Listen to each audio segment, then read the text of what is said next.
अस्सलाम वालेकुम रहमतुल्लाहि व बरकातुहू। मेरा नाम अनम इकबाल जलील। मेरे स्कूल का नाम जिला परिषद उर्दू प्राइमरी स्कूल बड़ी घरपुल अलीफ कुंबारी तालुका जनूबी शोलापुर ज़िला शोलापुर। मैं सुवम जमात में पढ़ती हूँ। मेरे नज़्म का नाम हाथी। हाथी आया काला काला हाथी आया सुन खिलाता हाथी आया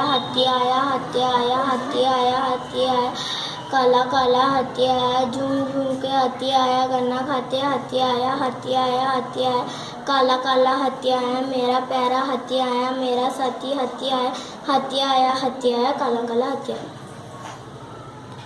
हाथी आया काला काला हाथी आया सूंड खिलाता हाथी आया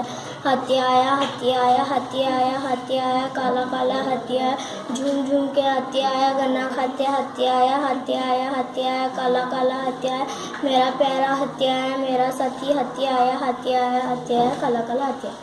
थैंक यू।